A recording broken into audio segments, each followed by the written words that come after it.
तो हेलो दोस्तों, नमस्कार। स्वागत करता हूं आप सभी को हमारे YouTube चैनल सुनील ज्ञानम क्लासेस पर। तो दोस्तों, आज हम हिंदी व्याकरण का एक सबसे महत्वपूर्ण टॉपिक आपके लिए लाए हैं, जिसका नाम है समास, जिसको अंग्रेजी में बोलते हैं कंपाउंड दोस्तों बोलते हैं, के बारे में पढ़ने वाले हैं, जो सभी कॉम्पिटेटिव एग्जाम के दृष्टिकोण से बहुत ही महत्वपूर्ण होता है यह टॉपिक। दोस्तों, आप जानते हैं कि अधिकांश छात्र एवं छात्राएं को समास टॉपिक में बहुत ही कठिनाइयों का सामना करना पड़ता है। कहता है कि भाई मुझे समास आता ही नहीं, मैं समास पढ़ लेता हूँ फिर भी मैं भूल जाता हूँ, मैं किस तरह से किसी भी वर्ड में कौन सा समास होगा मुझे नहीं आता है, कैसे मालूम करें। तो दोस्तों, मैं वादा करता हूं कि यदि आप लोग हमारे इस वीडियो को शुरू से लेकर के अंत तक देखते हैं तो मैं आपके नस नस में, आपके भेजे में घुसा कर रहूंगा समास। दोस्तों, आज हम सिर्फ समास का ट्रिक बताने वाले हैं कि किस वर्ड में कौन सा समास है, सिर्फ आप नैनो सेकेंड में समझ जाइएगा, ये मैं आपसे वादा करता हूं। ठीक है दोस्तों। तो दोस्तों, मैं आपको एक बात और बताना चाहता हूं कि यदि आप लोग क्लास 9th एवं 10th के छात्र एवं छात्राएं हैं तो कृपया आप हमारे इस वीडियो को शुरू से लेकर के अंत तक देखिएगा और आप अपने पास एक नोटबुक और एक पेन को साथ रखिएगा, ताकि मैं जो इस व्हाइट बोर्ड पर ट्रिक लिखूंगा और जो कुछ भी लिखूंगा इसको आप नोट करके इन्हें आप याद कर लीजिएगा। दोस्तों, याद करने की आवश्यकता ही नहीं पड़ेगी, मैं सिर्फ बोल दिया याद कर लीजिएगा, क्योंकि आज ही मैं बताऊंगा, याद हो जाएगा, आपके दिमाग में घुस जाएगा। ठीक है। यदि आप हमारे इस चैनल पर नए हैं तो कृपया हमारे इस चैनल को सब्सक्राइब कीजिएगा और लाइक कीजिएगा एवं शेयर कीजिएगा वीडियो को समझने के बाद। तो दोस्तों, चलिए चलते हैं अपनी टॉपिक की तरफ। तो दोस्तों, हमारा टॉपिक क्या है? समास, जिसको अंग्रेजी में बोलते हैं कंपाउंड बोलते हैं। दोस्तों सुन लीजिए, मैं बोलता हूं हमेशा कि समास क्या होते हैं, इसके बारे में कुछ बात हम जान लेंगे। उसके बाद समास के प्रकारों का हम सिर्फ ट्रिक देखने वाले हैं। समास का परिभाषा तो आपको आता ही है, ये तो आप समझ लेते हैं, लेकिन किस वर्ड में कौन सा समास है इसके बारे में आपको नॉलेज नहीं है। तो मैं इसके बारे ही में आज नॉलेज प्राप्त करने वाला हूं कि ये नहीं कि तत्पुरुष समास किसे कहते हैं, ये बात हम बताने वाला नहीं हूं। सिर्फ और सिर्फ कंपाउंड का जो ट्रिक होता है दोस्तों, ट्रिक के बारे में आज हम अध्ययन करने वाले हैं। सिर्फ नैनो सेकेंड में देखेंगे किस तरह से आंसर देंगे, इस पर हम विचार करेंगे आज।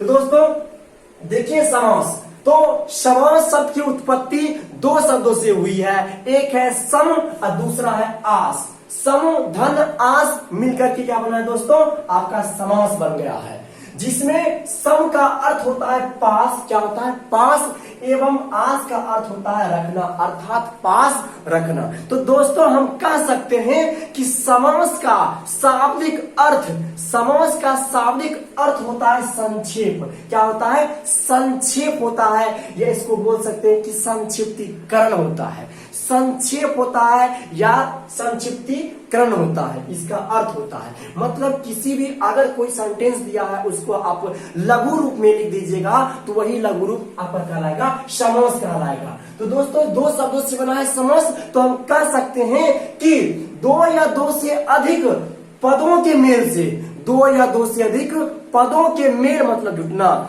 मेल से बने पद को समास कहते हैं। क्या बोलते हैं? समास बोलते हैं। जैसे राजा प्लस कुमार, राजा प्लस कुमार अर्थात राजकुमार। देखिए दोस्तों, यहाँ राजा प्लस कुमार लिखा हुआ था, यहाँ लिख दिए संक्षेप में राजकुमार, तो ये कहलाएगा आपका समास। लेकिन इसमें कौन सा समास का प्रकार है ये हमको मालूम नहीं है, आज तो हम यही तो देखने वाले हैं। अब देखिए, यहाँ लिखा हुआ स्नान के लिए घर, स्नान के लिए घर इतना बड़ा है दोस्तों, इसको आप संक्षेप में लिख दिए स्नान घर।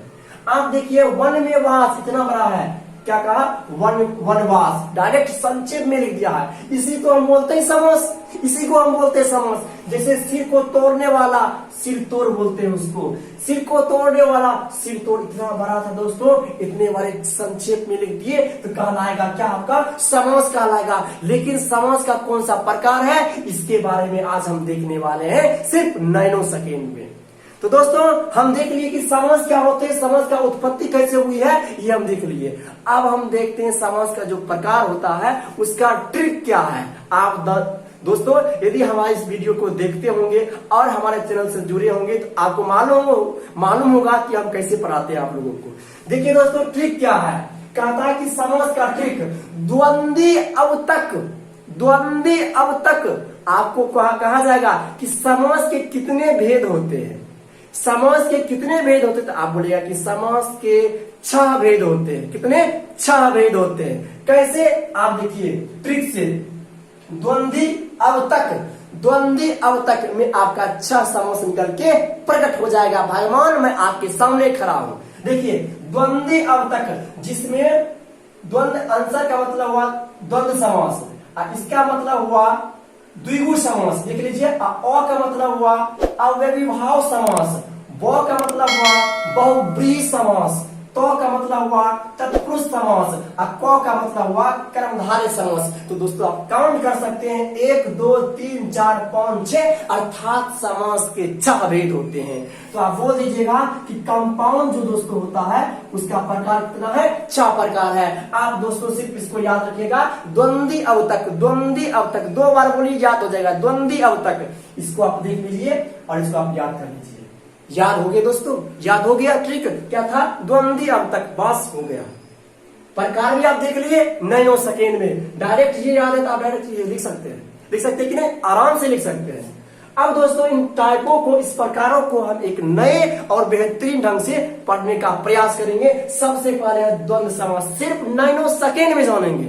देखिए पहला हमारा क्या है? द्वंद्व समास, इसके बारे में जानते हैं।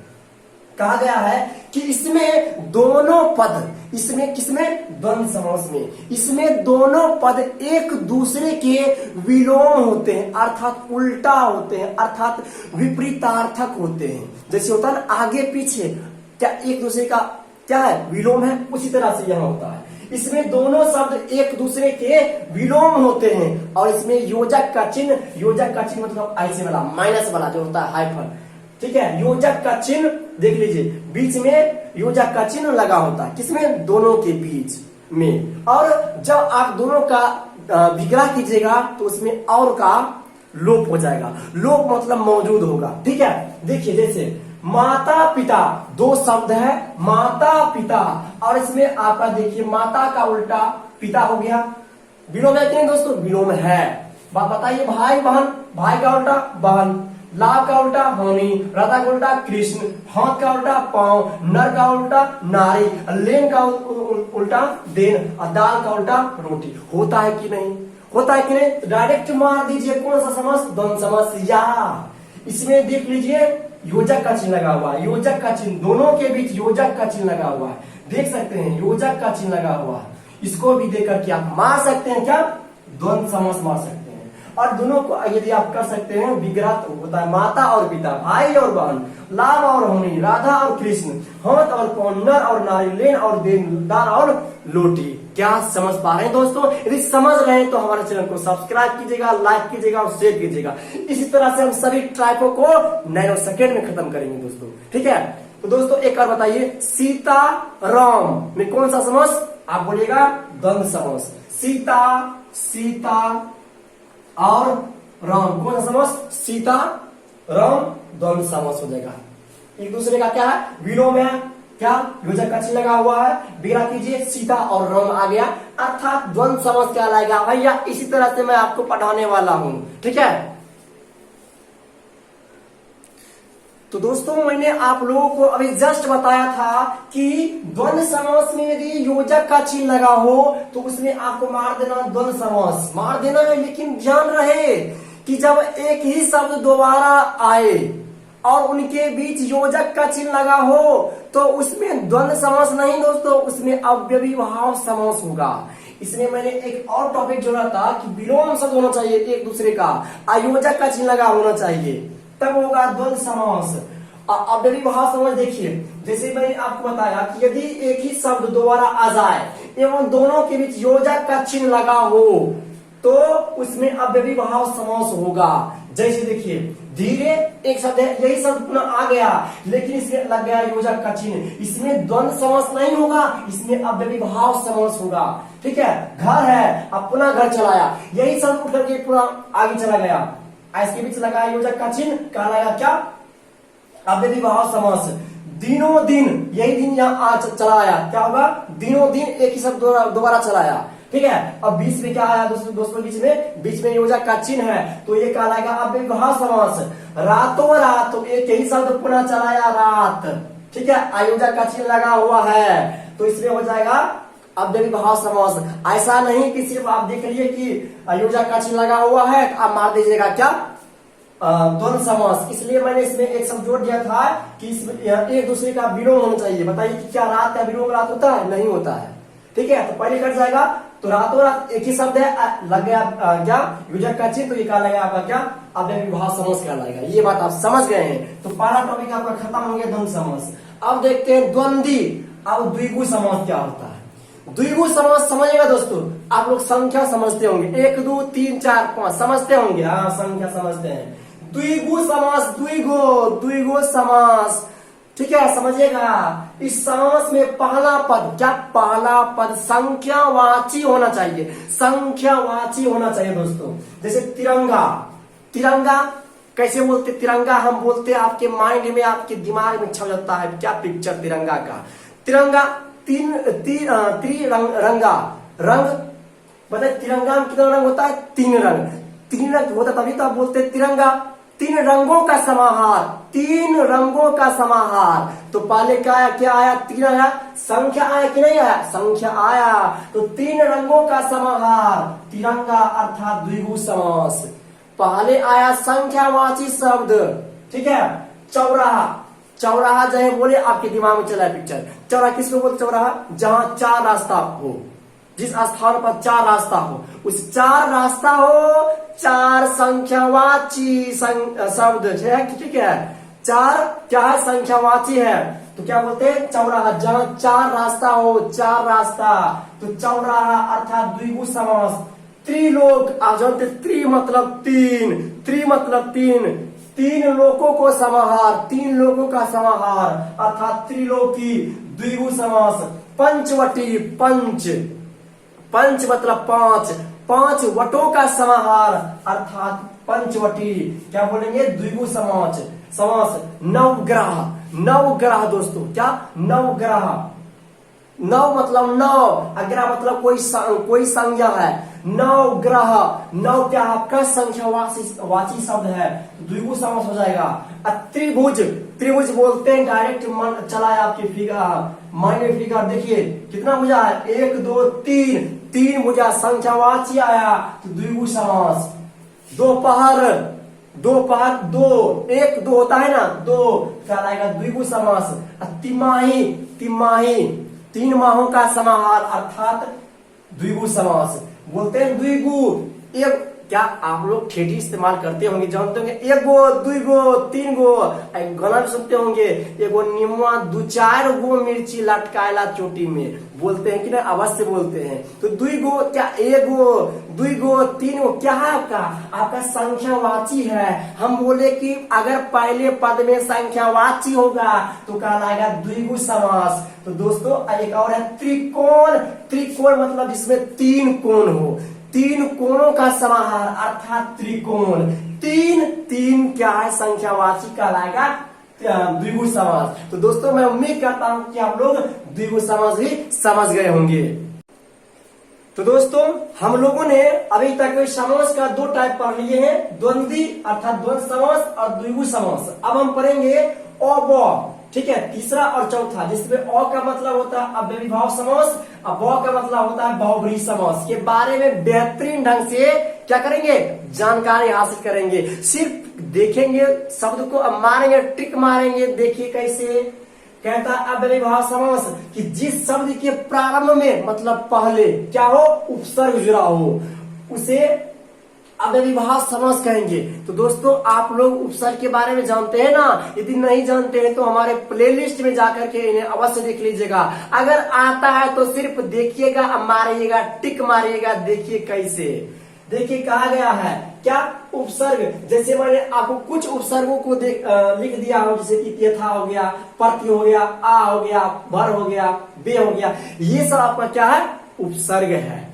देखिए आपका यथाशक्ति, देखिए शक्ति आपका शब्द है, इस शब्द के पहले क्या लगा? यथा, उपसर्ग, तो बन गया यथाशक्ति। तो इसमें क्या लाएगा? अव्ययीभाव समास। जैसे संभव में लग गया यथा उपसर्ग तो बन गया यथा संभव, तो इसमें क्या कहलाएगा, अव्ययीभाव समास। जैसे आजीवन है जीवन, तो जीवन में आपका लग गया आ उपसर्ग तो बन गया आजीवन, तो आजीवन में कौन सा समास, अव्ययीभाव समास। मरण है जहां मरण, तो मरण में लग गया आपका क्या, आ उपसर्ग लग गया तो बन गया आमरण, तो इसमें कौन सा समास, अव्ययीभाव समास। इसकी भर पेट, पेट पेट में लग गया भर पाले तो हो गया भर पेट कहलाएगा अव्ययीभाव समास। जैसे बेकाम, ठीक है, तो काम के परे लग गया तो बन गया बेकाम, तो बेकाम में कौन सा समास, अव्ययीभाव समास। जैसे कि दिन है तो दिन के परे लग गया प्रति, क्या है आपका प्रति, देख लीजिए उपसर्ग जुड़ा हुआ है, तो प्रतिदिन हो गया, प्रतिमा हो गया, तो माह के पहले क्या लगा, प्रति लगा, तो प्रतिमा प्रतिदिन आपका कौन समास होगा, अव्ययीभाव समास होगा। डायरेक्ट दोस्तों समझिएगा कि जिस शब्द के पहले यदि हमारा उपसर्ग लग गया होगा तो उस शब्द में कौन सा समास होगा, अव्ययीभाव समास होगा, ये बात आप याद रखिएगा, ठीक है। जैसे अब हमारा चौथा है दोस्तों बहुव्रीहि समास। क्या, बहुव्रीहि समास, ये कहता है कि जिस शब्द का विग्रह करने पर तीसरा अर्थ निकलता हो, क्या, तीसरा अर्थ निकलता हो, या इसमें अधिकतर देवी देवता अर्थात भगवान का नाम आता हो, उसे क्या बोलेंगे, बहुव्रीहि समास कहेंगे। जैसे त्रिनेत्र, इसका विग्रह करते हैं जिसके पास 3 नेत्र है, अर्थात शंकर भगवान। देखिए त्रिनेत्र का विग्रह किए और हमारा तीसरा आ गया शब्द क्या, शंकर भगवान। तो बताइए शंकर भगवान, भगवान तो है ही, हम लिख दिए भगवान शंकर भगवान, तो ये आपका चला जाएगा किसमें, बहुव्रीहि समास के अंतर्गत। बोला जाएगा कि त्रिनेत्र में कौन सा समास, आप बोलेगा कि बहुव्रीहि समास। लंबोदर, इसका विग्रह करते हैं, लंबा है उदर जिसका, उदर मतलब पेट, जिसका, किसको बोलते हैं, गणेश जी को। गणेश जी भगवान है कि नहीं, भगवान है भैया, भगवान, तो बहुव्रीहि समास। चंद्रशेखर, चंद्र है शिखर पर जिसके, चंद्र है शिखर पर जिसके, अर्थात चंद्रशेखर, किसको बोलते हैं, महादेव को, महादेव भगवान है कि नहीं, भगवान है भैया, तो आप बोलिएगा बहुव्रीहि समास। चतुरानन, 4 है आनंद, आनंद मतलब मुख होता है, जिसके, किसको होता है, ब्रह्मा को होता है, ब्रह्मा मतलब भगवान है कि नहीं, भगवान है, बहुव्रीहि समास। बिना पानी, बिना है पानी का मतलब होता है, बिना है पानी में जिसके, अर्थात सरस्वती, क्या भगवान है कि नहीं, भगवान है भैया, आप बोलेगा कि बहुव्रीहि समास। नीलकंठ, नीला है कंठ जिसका, अर्थात शिव जी, क्या, शिव जी, बहुव्रीहि समास के अंतर्गत चला जाएगा। जैसे मैं बोलता हूं चतुर्भुज, इसका विग्रह कर दिए, 4 है भुजाएं जिसके, तो आपका तीसरा चलाया क्या शब्द, विष्णु, तो विष्णु आपका भगवान है कि नहीं, भगवान है, मार्गेटिक बहुव्रीहि समास। पंचानन, 5 है आनंद जिसके, अर्थात हनुमान जी, भगवान है, बहुव्रीहि समास। गिरिधर, गिरि का मतलब होता है पर्वत, गिरि को धारण करने वाला, अर्थात श्री कृष्ण भगवान, ठीक है, बहुव्रीहि समास के अंतर्गत। चक्रपाणी, चक्र को धारण करने वाला, अर्थात विष्णु, क्या, बहुव्रीहि समास। दशानन, 10 है आनंद जिसके, तो दोस्तों रावण आ गया, तो रावण तो भगवान नहीं है दोस्तों, आप लोग समझिएगा कि रावण को हम क्या आम श्रेणी में रखते हैं, नहीं, रावण जो है भगवान से फाइट करता है तो भगवान की श्रेणी में रखते हैं, तो इसलिए दशानन भी अर्थात रावण भी चला जाएगा किसमें, बहुव्रीहि समास के अंतर्गत चला जाएगा, ठीक है। तो दोस्तों मैं उम्मीद करता हूं कि ये दोनों आप लोग अच्छी तरह से समझ गए होंगे। तो दोस्तों अब हम समास का चौथा टाइप देखने वाले हैं जिसका नाम है तत्पुरुष समास।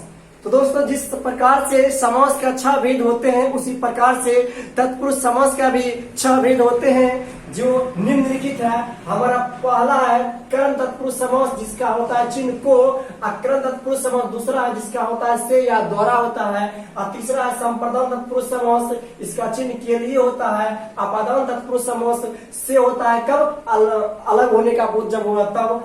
अब 5वां है संबंध तत्पुरुष समास अर्थात का के की, इसका क्या होता है, चिन्ह होता है, अधिकरण होता है। 6ठा, ठीक है, में पर होता है, इसका क्या चिन्ह होता है। तो दोस्तों इसको आप याद रखिएगा, ठीक है। अब हम पहले देखेंगे कि कर्म तत्पुरुष समास क्या है। तो बोला गया है कि विग्रह करने पर को का लोप हो, लोप का मतलब युक्त हो, मतलब मौजूद हो, क्या को मौजूद होना चाहिए। जैसे कि माखन चोर, माखन चोर का आप जब विग्रह कीजिएगा तो क्या बोल सकते हैं, माखन को चुराने वाला, माखन को चुराने वाला, माखन को चुराने वाला आया को, तो ये हो जाएगा माखन, माखन चोर में कर्म तत्पुरुष समास। ठीक है। गगन चुंबी किसको बोलते हैं, गगन को चूमने वाला अर्थात गगन चुंबी। ठीक है, गगन को चूमने वाला, तो क्या हो जाएगा गगन चुंबी में कर्म तत्पुरुष समास। पॉकेट मार, पॉकेट मार किसको बोलते हैं, पॉकेट को मारने वाला को, पॉकेट को मारने वाला अर्थात पॉकेट मार, तो इसमें आ गया कर्म तत्पुरुष समास। सिर तोड़ अर्थात सिर को तोड़ने वाला अर्थात सिर तोड़। ठीक है, सिर तोड़, तो इसमें कौन हो जाएगा, कर्म तत्पुरुष समास हो जाएगा। ठीक है, और हमारा दूसरा क्या है, करण तत्पुरुष समास। करण तत्पुरुष समास, इसका लोप क्या होता है, विग्रह करने पर से या द्वारा का लोप हो। ठीक है, जैसे रस भरा, जैसे रसगुल्ला है उसमें रस क्या बोलते हैं, रस की तरह भरा, ऐसे नहीं बोलते हैं, हम क्या बोलते हैं, रस से भरा, मतलब रसगुल्ला जो है रस से भरा हुआ है, जलेबी रस से भरा हुआ है। ठीक है, रस भरा मतलब रस से भरा। देखिए किसका लोप है, से का, रस भरा में कौन सा, करण तत्पुरुष समास। ज्ञान युक्त, ज्ञान से युक्त है, ज्ञान से युक्त है अर्थात ज्ञान युक्त, इसमें क्या लाएगा करण तत्पुरुष। रेल यात्रा, तो क्या बोलते हैं, आज हम रेल के द्वारा यात्रा किए हैं, रेल के द्वारा अर्थात रेल यात्रा जिसमें करण तत्पुरुष समास है। बस यात्रा, आज हम बस के द्वारा यात्रा किए हैं, बस के द्वारा यात्रा किए हैं अर्थात बस यात्रा जिसको हम, जिसमें करण तत्पुरुष समास है।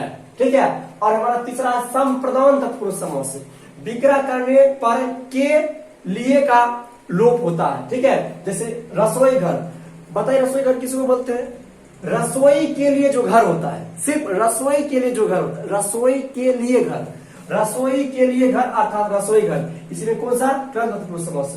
देशभक्ति, तो देश के लिए जो भक्ति करता है, देशभक्ति, कौन समास, करण तत्पुरुष समास।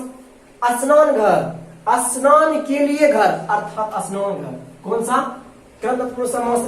पुत्र शोक, पुत्र के लिए शोक, जैसे पुत्र शोक, शोक का मतलब हुआ दुख प्रकट करना। मतलब दोस्तों किसी का पुत्र जो है मतलब मर गया है, ठीक है, वह भगवान से प्रार्थना करते हैं, अपील करते हैं कि हे भगवान हमारे पुत्र को आत्मा की शांति मिले। क्या करते हैं, अपील करते हैं, किसके लिए, अपने पुत्र के लिए करते हैं, पुत्र के लिए, पुत्र के लिए शोक अर्थात पुत्र शोक में कौन सा समास, आप बोलिएगा करण तत्पुरुष समास। ठीक है, प्रयोगशाला, तो जहां आप प्रयोग करते हैं, प्रयोग के लिए शाला अर्थात प्रयोगशाला, किसका लोप आया, के लिए, तो इसमें आया करण तत्पुरुष समास।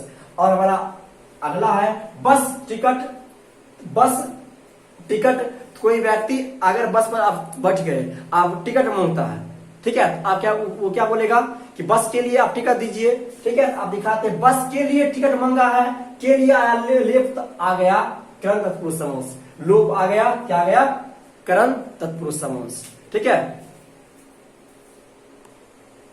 अब देखिए दोस्तों तत्पुरुष समास का हमारा चौथा, पांचवा और छठा बच गया। देखिएगा क्या कहता है चौथा, चौथा है आपादान तत्पुरुष समास, इसमें से होगा, लोप होगा, चिन्ह होगा, इसमें अलग होने का भाव होगा। जैसे कहा गया नंबर फर्स्ट, गुणहीन, गुण से हीन, गुणहीन मतलब गुण से हीन अर्थात देखिए क्या अलग होना हो गया है, गुण से हीन, पहले गुण था लेकिन अब गुणहीन हो गया अर्थात उसमें गुण नहीं है, पहले गुण था गुण अलग हो गया, गुण से हीन हो गया अर्थात गुणहीन हो गया, तो इसमें कौन सा होगा, अपादान तत्पुरुष समास। धनहीन, धन था पहले अब धन हट गया, निकल गया, धनहीन हो गया, गरीब हो गया, धनहीन, तो इसमें अपादान तत्पुरुष समास। नेत्रहीन, पहले नेत्र था, नेत्र से हट गया, निकल गया, नेत्र सब निकाल लिया गया, नेत्र, तो क्या हो जाएगा, नेत्र से अर्थात नेत्रहीन, अपादान तत्पुरुष समास। चरित्रहीन अगला है, चरित्रहीन, पहले था चरित्र, पहले था कैरेक्टर, लेकिन अब किसी कारण बस उसका चरित्र जो है चरित्र खराब हो गया है, मतलब हट गया चरित्र से अर्थात चरित्रहीन है, इसमें कौन समास, आपादान तत्पुरुष समास। पांचवा है जल, जलहीन, जल से हीन अर्थात जलहीन, आपादान तत्पुरुष समास। पांचवा है संबंध तत्पुरुष समास अर्थात का की के, इसमें का होगा, लोप होगा। जैसे मातृभक्त मतलब माता का भक्त, माता का भक्त, राजपुत्र अर्थात राजा का पुत्र, पुत्र, राजकुमार राजा का पुत्र, राजा का कुमार, गंगा जल अर्थात गंगा का जल, तो इस सभी में क्या होगा, संबंध तत्पुरुष समास, क्योंकि इसमें का लोप हुआ है, इसमें क्या है, रिलेशन है। ठीक है, माता का भक्त किसका है, माता का, पुत्र किसका है, राजा का, कुमार किसका है, राजा का, जल किसका है, गंगा का, संबंध है। ठीक है, और हमारा लास्ट है अधिकरण। आप जानते हैं कि अधिकरण क्या होता है, में या पर होता है। जैसे घुड़सवार किसको बोलेंगे, जो घोड़ा पर सवार होता है, घोड़े पर सवार। ठीक है, रेलगाड़ी पर, रेल पर या गाड़ी। सिर दर्द क्या बोलते हैं, सिर में दर्द है आज, सिर में दर्द। दानवीर अर्थात वह दान में वीर है, दान में वीर है। कवि श्रेष्ठ मतलब कवियों में श्रेष्ठ है, कवि श्रेष्ठ। धर्मवीर अर्थात धर्म में वह क्या है, वीर है। तो इस सब में क्या होगा, अधिकरण तत्पुरुष समास हो जाएगा। ठीक है, और दोस्तों हमारा समास का अंतिम टाइप है कर्मधारय समास। ये कहता है कि इसमें दूसरा पद जो है वह पहले पद की क्या करेगा, विशेषता को बतलाएगा। ठीक है, जैसे देखिए कहता है मृग नयन, तो पहला पद है मृग और दूसरा पद है नयन। क्या कहता है, मृग के समान नयन। तो बताइए कि दूसरा पद क्या है, नयन। नयन जो है किसके समान है, मृग के समान है। ठीक है, जैसे महात्मा, महान है जो आत्मा, आत्मा किसके समान है, महान के समान है। ठीक है, या महान है जो आत्मा अर्थात आत्मा कैसा है, महान है। ठीक है, नील कमल, नील कमल अर्थात नीला है जो कमल, कमल कैसा है, नीला है। ठीक है, परमेश्वर, परम है जो ईश्वर, ईश्वर कैसा है, परम है। लाल मणि, लाल है जो मणि अर्थात मणि कैसा है, मणि का विशेषता है लाल, लाल मणि। ठीक है, कमल नयन, कमल के समान नयन, बताइए नयन कैसा है, कमल के समान। तो दूसरा पद देख लिए कि पहला पद की विशेषता को बता रहा है। तो दोस्तों मैं उम्मीद करता हूं कि आप लोग समास को अच्छी तरह से समझ गए होंगे।